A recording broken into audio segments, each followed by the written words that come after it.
Your phone shows full bars, the radio path is alive, you open a browser, and nothing loads. That gap is the whole story of this lecture. Radio coverage only means the handset can talk to a nearby base station. It does not mean the network knows who you are, which services you may use, or how your packets should travel through the core. Before a single tap becomes an IP packet, the network must open a reserved travel route. Think of the user equipment, your phone, as a traveler at the edge of a city. The eNode B is the front gate. Deeper in sit the MME, the mobility coordinator, the HSS, the identity desk, the serving and PDN gateways, successive road junctions, and a policy office that decides what kind of trip is allowed. By the end of this walkthrough, you should see location update and IP session establishment as one continuous act of route building, not a pile of unrelated messages. Here is the question that will drive every scene. What must the network arrange before one tap can become an IP packet? Meet the checkpoints on the route in the order a real attach uses them. On the left is the UE, the traveler. Next to it, the eNode B, the radio gate that terminates the air interface and forwards control messages into the core. The MME is the coordinator. It does not carry your user data, but it decides when a session should be created, talks to the subscriber database, and tells the radio side what context to install. The HSS holds permanent subscriber information: identity, allowed services, subscribed access point names. Without an answer from the HSS, the MME cannot honestly authorize a route. Then come the gateways. The serving gateway, SGW, is the first core junction for user plane traffic. The PDN gateway, PGW, is the edge toward the external packet network, the place where an IP address and the outer path are really owned. Beside them sit PCRF and SPR, the policy office and its subscriber profile store. They do not forward your packets. They decide the rules that shape how the session may behave. Hold this map. Every arrow you will see is either asking one of these desks a question or returning an answer that builds the next segment of the route. First problem: the network still does not have fresh context for this subscriber in this place. So the MME starts a location update with the HSS. Watch the update location request leave the MME and arrive at the HSS. This is not a GPS pin drop. In EPC language, location update means register that this MME is now serving the subscriber and retrieve the subscription data needed to authorize an IP session. The HSS answers. Subscriber information comes back: the identities, the allowed APNs, the service profile the core will trust. That answer is the eligibility stamp on the traveler's papers. Here is the misconception to kill early. Students often hear location update and picture cell towers tracking geography. Geography matters for paging later, but the punchline of this step is authorization context.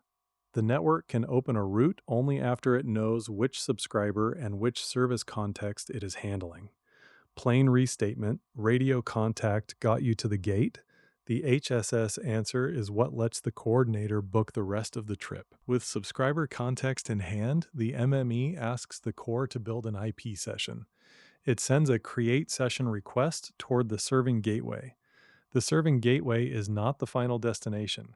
It is the first reserved junction, so it forwards session creation onward to the PDN gateway.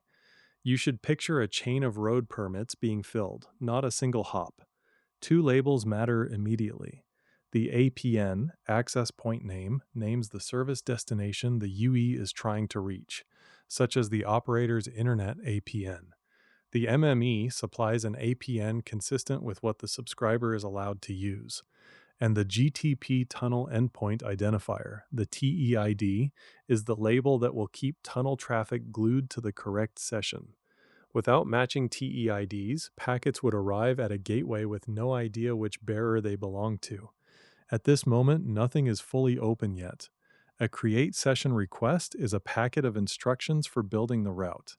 It is not yet a working data path. That distinction will keep you from thinking the story ends when the first request is sent. Open the create session request and look at what it actually carries. In the traces, this message is create session request, type value 32 in decimal, shown as hex 20. First, tunnel endpoint information. The TEID the sender is offering so the peer can aim control messages back at the right context. Second, the APN string, the named service world this session should attach to. Third, PDN type, typically IPv4, IPv6, or both, which tells the gateways what kind of address space to prepare. Fourth, RAT type, the radio access technology in use, so the core knows the access flavor of this attach. Fifth, protocol configuration options, often called PCO, a pocket where the UE can request DNS addresses and related IP stack parameters. And woven through the message, bearer and quality of service information, the default EPS bearer the session should create, and the quality treatment that bearer expects. Do not memorize every field. See the pattern. The request is a construction brief, who the tunnel should answer to, which service world to enter, what address family to use, and what quality the first bearer should claim. If you only remember one sentence, the create session request is how the MME hands the gateways a precise recipe for an IP connectivity session. When the request reaches the PDN gateway, the story pauses at the policy office. The PGW interacts with the PCRF. The PCRF may consult the SPR, the store of subscriber policy profiles. Together, they produce a policy decision. Which rules apply to this IP CAN session? What charging and control treatments are in force, and how the session should be constrained or allowed. Here is the key visual. Policy is a checkpoint beside the road, not another lane of user traffic. Your video packets will not hop through PCRF. Instead, the decision returns into session establishment so the gateways install the right enforcement. Why does this matter in the real world? Two subscribers can request the same APN and still receive different treatment, different QoS, different service authorization, because the policy office personalized the route. Restatement you should now be able to see for yourself. The route is not merely found, it is created under the subscriber's service rules. Now the answers travel home. The PDN side completes its work, and a create session response begins the return path. In the traces, this is create session response, type value 33 in decimal, shown as hex 21. Watch three kinds of content. First, a cause or result that says the request was accepted. Without acceptance, there is no route. Second, control plane tunnel endpoint information from the network side. The TEIDs and addresses the MME and serving gateway must store, so later signaling hits the live context. Third, a created bearer context. The default EPS bearer identity, quality of service that was granted, and the user plane tunnel handles that will carry packets once the radio side is ready. Also notice APN restriction and related session parameters. They bound how this packet data connection may be used going forward. Morph the abstract arrow into this decode and back again. The response is not polite paperwork. It is the network handing back the keys and labels of a half-built tunnel system. Plain language. Instructions went down the chain, accepted context, and tunnel labels come back up the chain. The MME now has enough to finish the attach toward the radio side. It sends attach accept toward the UE, the network's formal yes, with session parameters the handset must install. In parallel, it sends an initial context setup request to the eNode B. That message is dense on purpose. It carries security-related information so the radio link can protect signaling and user data, bearer and QoS information so the eNode B knows what to schedule, and tunnel identifiers so the eNode B can aim the S1 user plane at the serving gateway. On the UE side, you will see security mode complete and then attach complete. Those are not decorative. Security mode locks the protection algorithms. Attach complete tells the MME the UE has accepted the session parameters. A common misconception: students stop the story at attach complete and assume data can already flow end to end. Not quite.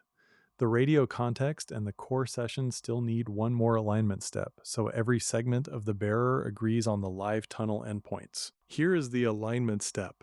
The MME sends a modify bearer request to the serving gateway. The purpose is simple and easy to miss. Tell the core the live radio side tunnel endpoint now that the eNode B context exists, so the S1 user plane points at a real base station rather than a placeholder.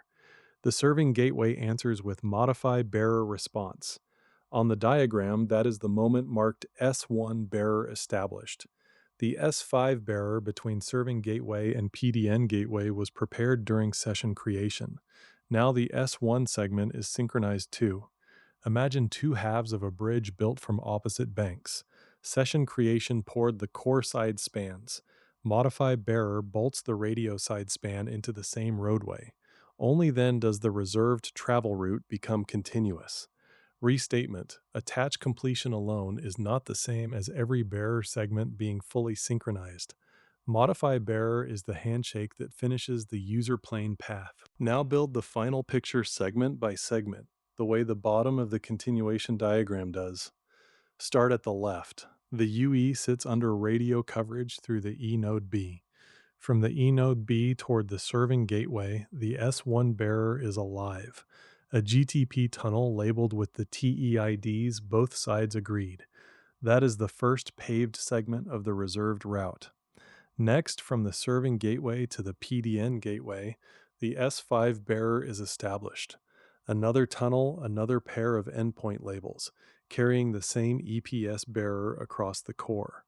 End to end, user packets can now ride S1 then S5 toward the external network, and reverse on the way home.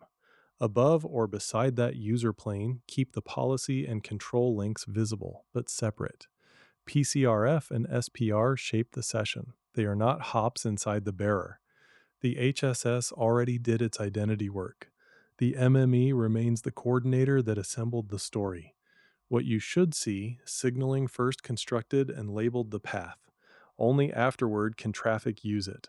That is the control plane versus user plane split in one concrete diagram. Zoom out and hold the whole argument in a few sentences. The phone had radio signal, but no authorized IP path. The MME first updated location with the HSS and retrieved subscriber context.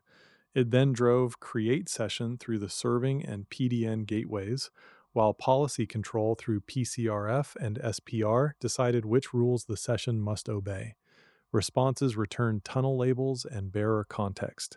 Attach accept and initial context setup armed the UE and eNode B. Modify bearer finally synchronized the S1 user plane, so S1 and S5 bearers formed one continuous route. The broader idea is simple and powerful.